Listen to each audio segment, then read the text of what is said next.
ரிஷபராசிக்காரர்களுக்கு வருடம் முழுவதும் 11ஆம் இடத்துல சனி இருக்கிறது ஒரு கொடுப்பினை. 2025 விட 26 நல்லா இருக்கும். வருடத்தின் முதல் 5 மாதங்களில் பொருளாதார முன்னேற்றம் தன்னிறைவாக இருக்கக்கூடிய அமைப்புகள் உண்டு. வேலை நல்லா இருக்கும், தொழில் நல்லா இருக்கும். பணத்தை கொடுக்கக்கூடிய 2ஆம் இடத்துல இருக்கக்கூடிய குரு பகவான் 3வது இடம் 4ஆம் இடத்துக்கு வர்றாரு. அப்போ கொஞ்சம் ஒரு மாதிரியாக டிராவல், வெட்டி அலைச்சல்னு சொல்கிறாங்க இல்லையா, ஒரு வீணான பயணங்கள், அதன் மூலமான கொஞ்சம் கஷ்ட நஷ்டங்கள் இருந்தாலும் கூட ஒரு 60 வயசுக்காரங்களுக்கு அங்கே வலிக்குது இங்கே வலிக்குது, டாக்டர்கிட்ட போகிறதுக்கே பயமாக இருக்குது. 2026 ஒரே வார்த்தை சொல்கிறேன்,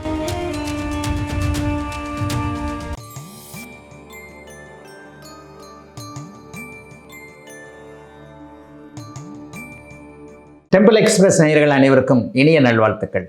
எல்லோரும் நன்றாக இருப்பீர்கள்.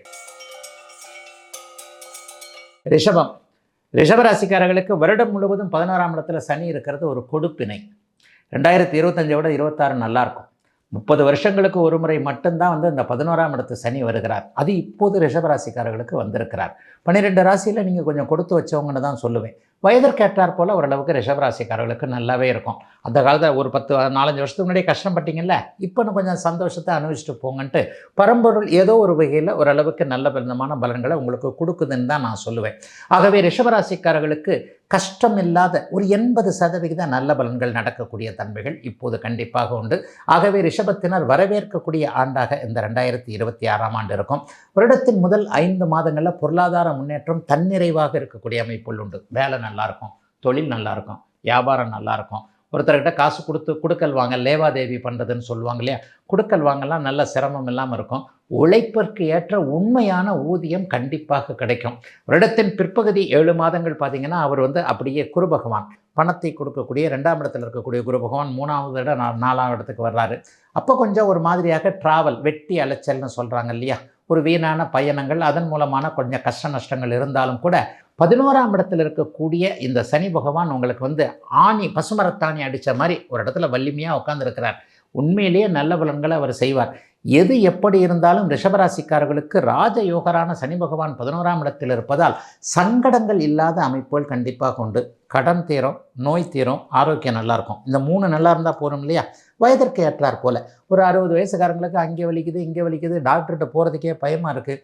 போனால் எதனா சொல்லிடுவாரோ, அந்த டெஸ்ட் எடுத்துட்டா இப்படி ஆகிடுமோ அப்படி ஆகிடுமோ, அந்த பயத்திலே டாக்டர்கிட்ட போகாதவங்க எத்தனை பேர் இருக்கிறீங்க.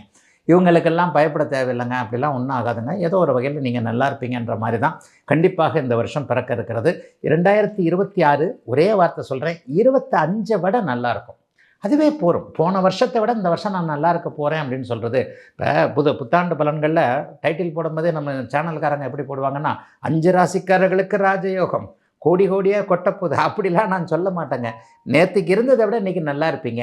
உங்களுடைய ஜாதக அமைப்புன்னு ஒன்று இருக்குது. நீங்கள் எதற்காக பிறந்திருக்கிறீங்க, லட்சாதிபதியாகவா, கோடீஸ்வரனாகவா, அல்லது அதை விட பெரிய லெவல்லையா, அதிகாரம் உள்ளவனான ஒரு லெவல் இருக்குது இல்லையா, அந்த லெவலில் 2025 எப்படி இருந்தீங்களோ அதை விட ஒருபடி முன்னேற்றமாக இருக்கக்கூடிய தன்மைகள் ரிஷபராசிக்காரர்கள் எல்லாருக்குமே இருக்குது. ஒரு குறிப்பாக ஒன்று சொல்கிறேன், கலைத்துறையில் இருக்கிறவங்களுக்கெல்லாம் வாய்ப்பு கிடைக்கும் ஜூன் மாதத்துக்கு பிறகு.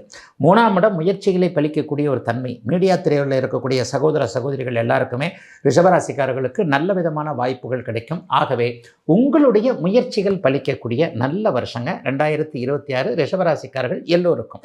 இந்த 2026 ஐயா 2025 என்னை படுத்திருச்சு. இந்த 2026வது ஓரளவுக்கு நல்லா இருக்குமா?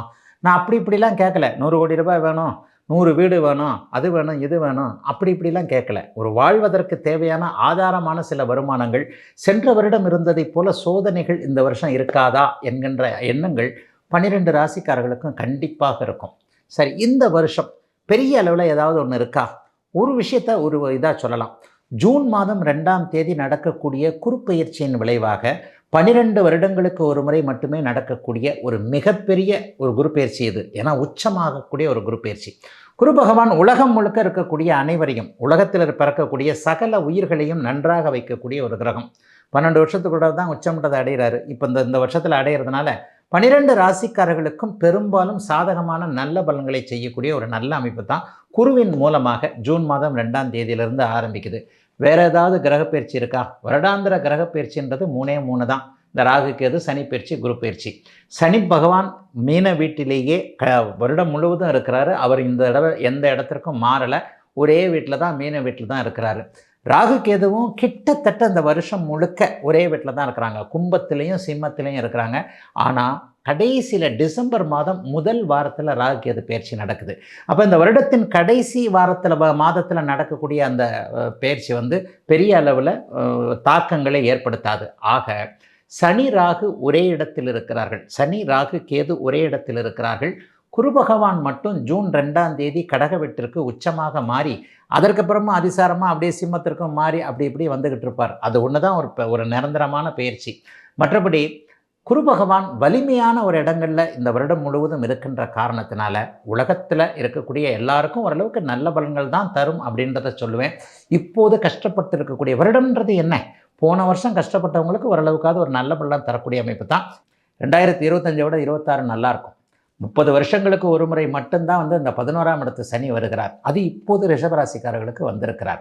12 ராசியில் நீங்கள் கொஞ்சம் கொடுத்து வச்சவங்கன்னு தான் சொல்லுவேன். வயதிற்கேற்றார் போல் ஓரளவுக்கு ரிஷபராசிக்காரர்களுக்கு நல்லாவே இருக்கும். அந்த காலத்தில் ஒரு 4-5 வருஷத்துக்கு முன்னாடியே கஷ்டப்பட்டீங்கல்ல, இப்போ கொஞ்சம் சந்தோஷத்தை அனுபவிச்சுட்டு போங்கன்ட்டு பரம்பொருள் ஏதோ ஒரு வகையில் ஓரளவுக்கு நல்ல விதமான பலன்களை உங்களுக்கு கொடுக்குதுன்னு தான் நான் சொல்லுவேன். ஆகவே ரிஷபராசிக்காரர்களுக்கு கஷ்டம் இல்லாத ஒரு 80% நல்ல பலன்கள் நடக்கக்கூடிய தன்மைகள் இப்போது கண்டிப்பாக உண்டு. ஆகவே ரிஷபத்தினர் வரவேற்கக்கூடிய ஆண்டாக இந்த 2026ஆம் ஆண்டு இருக்கும். வருடத்தின் முதல் 5 மாதங்களில் பொருளாதார முன்னேற்றம் தன்னிறைவாக இருக்கக்கூடிய அமைப்புகள் உண்டு. வேலை நல்லாயிருக்கும், தொழில் நல்லாயிருக்கும், வியாபாரம் நல்லாயிருக்கும். ஒருத்தர்கிட்ட காசு கொடுக்கல் வாங்க லேவாதேவி பண்ணுறதுன்னு சொல்லுவாங்க இல்லையா, கொடுக்கல் வாங்கலாம் நல்ல சிரமம் இல்லாமல் இருக்கும். உழைப்பிற்கு ஏற்ற உண்மையான ஊதியம் கண்டிப்பாக கிடைக்கும். வருடத்தின் பிற்பகுதி 7 மாதங்கள் பார்த்திங்கன்னா அவர் வந்து அப்படியே குரு பகவான் பணத்தை கொடுக்கக்கூடிய 2ஆம் இடத்தில் இருக்கக்கூடிய குரு பகவான் 3வது இடம் 4ஆம் இடத்துக்கு வர்றாரு. அப்போ கொஞ்சம் ஒரு மாதிரியாக ட்ராவல் வெட்டி அலைச்சல்னு சொல்கிறாங்க இல்லையா, ஒரு வீணான பயணங்கள், அதன் மூலமான கொஞ்சம் கஷ்ட நஷ்டங்கள் இருந்தாலும் கூட 11ஆம் இடத்தில் இருக்கக்கூடிய இந்த சனி பகவான் உங்களுக்கு வந்து பசுமரத்தாணி அடித்த மாதிரி ஒரு இடத்துல வலிமையாக உட்கார்ந்துருக்கிறார். உண்மையிலேயே நல்ல பலன்களை அவர் செய்வார். எது எப்படி இருந்தாலும் ரிஷபராசிக்காரர்களுக்கு ராஜயோகரான சனி பகவான் 11ஆம் இடத்தில் இருப்பதால் சங்கடங்கள் இல்லாத அமைப்புகள் கண்டிப்பாக உண்டு. கடன் தீரும், நோய் தீரும், ஆரோக்கியம் நல்லாயிருக்கும். இந்த 3 நல்லா இருந்தால் போகிறோம் இல்லையா. வயதிற்கு ஏற்றார் போல் ஒரு 60 வயசுக்காரங்களுக்கு அங்கே வலிக்குது இங்கே வலிக்குது, டாக்டர்கிட்ட போகிறதுக்கே பயமாக இருக்குது, போனால் எதனா சொல்லிடுவாரோ, அந்த டெஸ்ட் எடுத்துட்டா இப்படி ஆகிடுமோ அப்படி ஆகிடுமோ, அந்த பயத்திலே டாக்டர்கிட்ட போகாதவங்க எத்தனை பேர் இருக்கிறீங்க. இவங்களுக்கெல்லாம் பயப்பட தேவையில்லைங்க, அப்படிலாம் ஒன்றும் ஆகாதுங்க, ஏதோ ஒரு வகையில் நீங்கள் நல்லா இருப்பீங்கன்ற மாதிரி தான் கண்டிப்பாக இந்த வருஷம் பிறக்க இருக்கிறது. 2026 ஒரே வார்த்தை சொல்கிறேன், 25 விட நல்லாயிருக்கும். அதுவே போகும். போன வருஷத்தை விட இந்த வருஷம் நான் நல்லா இருக்க போகிறேன் அப்படின்னு சொல்கிறது. இப்போ புத்தாண்டு பலன்களில் டைட்டில் போடும்போதே நம்ம சேனல்காரங்க எப்படி போடுவாங்கன்னா, 5 ராசிக்காரர்களுக்கு ராஜயோகம், கோடி கோடியாக கொட்டப்போகுது, அப்படிலாம் நான் சொல்ல மாட்டேங்க. நேற்றுக்கு இருந்ததை விட இன்றைக்கி நல்லா இருப்பீங்க. உங்களுடைய ஜாதக அமைப்புன்னு ஒன்று இருக்குது. நீங்கள் எதற்காக பிறந்திருக்கிறீங்க, லட்சாதிபதியாகவா, கோடீஸ்வரனாகவா, அல்லது அதை விட பெரிய லெவல்லையா, அதிகாரம் உள்ளவனான ஒரு லெவல் இருக்குது இல்லையா, அந்த லெவலில் 2025 எப்படி இருந்தீங்களோ அதை விட ஒருபடி முன்னேற்றமாக இருக்கக்கூடிய தன்மைகள் ரிஷபராசிக்காரர்கள் எல்லாருக்குமே இருக்குது. ஒரு குறிப்பாக ஒன்று சொல்கிறேன், கலைத்துறையில் இருக்கிறவங்களுக்கெல்லாம் வாய்ப்பு கிடைக்கும் ஜூன் மாதத்துக்கு பிறகு. 3ஆம் இடம் முயற்சிகளை பலிக்கக்கூடிய ஒரு தன்மை. மீடியா துறையில் இருக்கக்கூடிய சகோதர சகோதரிகள் எல்லாருக்குமே ரிஷபராசிக்காரர்களுக்கு நல்ல விதமான வாய்ப்புகள் கிடைக்கும். ஆகவே உங்களுடைய முயற்சிகள் பலிக்கக்கூடிய நல்ல வருஷங்க 2026 ரிஷபராசிக்காரர்கள் எல்லோருக்கும்.